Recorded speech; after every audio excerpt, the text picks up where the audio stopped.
موسیٰ علیہ السلام کا دور ہے اور آپ اللہ سے کلام کرنے تشریف لے کر جا رہے ہیں، تو ایک شخص ملا، بدن پر لباس نہیں، اس قدر غربت ہے، تو عرض کرنے لگا موسیٰ کہاں جا رہے ہیں؟ فرمایا اللہ سے کلام کرنے کوہ طور پر جا رہا ہوں۔ تو وہ غریب شخص عرض کرنے لگا موسیٰ اللہ سے جا کے عرض کریں کہ میرے پاس تو پہننے کے لیے کپڑے نہیں ہیں، یہ پیپل کے جو پتے ہوتے ہیں بڑے بڑے، ان کو دھاگے باندھ کر اس نے اپنی شرمگاہ چھپا رکھی ہے، جیسے کیلے کے پتے ہوتے ہیں، یہ پیپل دے بڑے بڑے پتے ہوندے، اپنی شرمگاہ چھپا رکھی ہے۔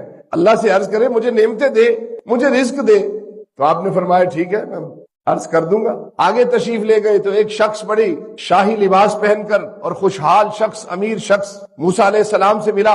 کدھر جا رہے ہیں؟ کوہ طور پر اللہ سے کلام کرنے۔ اے موسیٰ پھر اللہ سے عرض کیجئے گا کہ مجھے اتنا دے جتنا میں حساب دے سکتا ہوں، بہت دے دیا ہے، اتنا عطا کرے جس کا میں حساب دینے کے قابل ہو جاؤں۔ یہ دونوں مقدمے اللہ کی بارگاہ میں پیش ہو گئے۔ اللہ رب العزت نے فرمایا موسیٰ وہ جو غریب شخص ہے اس کو جا کر کہو کہ وہ میرا شکر ادا کرے، اور جو امیر ہے اسے کہیں کہ وہ میرا شکر ادا کرنا چھوڑ دے۔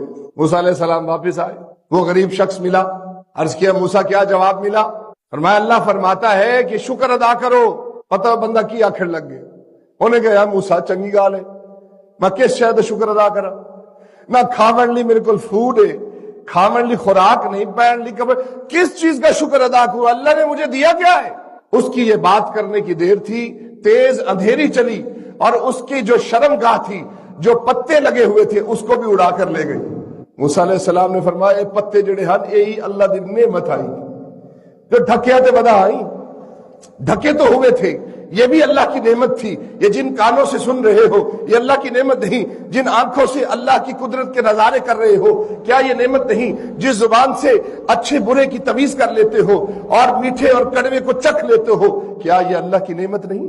ناشکرا تھا وہ شخص۔ آپ بھی دیکھتے ہوں گے آپ کے گرد و نواح میں کئی ایسے لوگ ہیں، کبھی مذاق میں کبھی ویسے کہہ دیتے ہیں کہ یار اللہ میں تو کچھ نہیں دیتا، یار تو آپ دے نماز پڑھ، میں پڑھ گنسا۔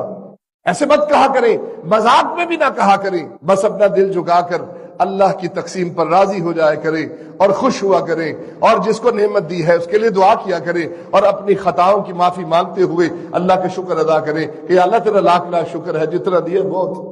یہ عام روٹین میں ہم دیکھتے ہیں۔ تو وہ پتے بھی اڑا کر اندھیری لے گئی۔ آگے امیر شخص ملا، عرض کیا موسیٰ کیا جواب ملا؟ اے موسیٰ اللہ فرماتا ہے کہ تو اس کو جا کر کہو کہ وہ میرا شکر ادا کرنا چھوڑ دے۔ اس شخص کی آنکھوں میں آنسو آ گئے، رونے لگ پڑا۔ عرض کیا موسیٰ میں اس رب کا شکر کیوں ادا کرنا چھوڑ دوں؟ میں تو شکر کرتا رہوں گا، شکر کرنا یہ میں عادت اپنی چھوڑ نہیں سکتا۔ اللہ نے وہی بھیجی، فرمایا موسیٰ اس شخص سے کہو کہ اگر یہ میرا شکر ادا کرنا نہیں چھوڑ سکتا تو میں اسے عطا کرنا بھی نہیں چھوڑ سکتا۔ اے شکر کریندہ راسی میں خزانے بردہ راسی۔ تو ہر حال میں اللہ کا شکر ادا کی، نہ شکری نہ کیا۔ تو اس وجہ سے اللہ پر رحمت نازل فرمائے تو اللہ کا بھی شکر ادا کرنا ہے، تو اس کا بھی شکر ادا کرنا، ناشکری نہیں کرنی چاہیے۔ ہم عام روٹین میں ناشکری کر جاتے ہیں۔ کسی کا امتحان پاس ہو جائے کہتے اللہ پڑھے تو میں آئی، میں زیادہ پڑھے آئی ساری رات، نمبر ہی جنگے آ گئے، تو اللہ سے گلے شکوے شروع کر دیتا ہے۔ ایسے نہیں ہے۔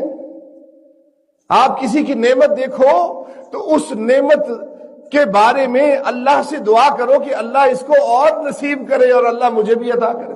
کسی کی اچھی گاڑی دیکھو تو اس کو دعا دو کہ اللہ تیرے نصیب کرے، اللہ حفاظت رکھے، تیرے اور خوشیاں دے وے، اللہ آپ کو بھی گاڑی دے دے گا۔ لیکن اگر آپ ناشکری کرتے ہیں کہ یار میرے پاس نہیں ہے، میں اتنے عرصے سے کاروبار کر رہا ہوں، یہ اس نے کیسے لے لی، تو یہ حسد ہے، اور اس سے آپ کا نقصان ہوتا ہے، آپ کی نیکیوں کا نقصان ہوتا ہے۔ تو پیر مرشد فرماتے ہیں میں جب بھی کسی کی نعمت دیکھتا ہوں، گاڑی ہے، گھر ہے، تو میں ہاتھ اٹھا کر اس کے لیے دعا کرتا ہوں اللہ تیرے اور نصیب کرے، تیرے اور خوشیاں دے دے۔ تو آج اللہ نے مجھے بھی گاڑیاں دے دی، گھر دے دیے۔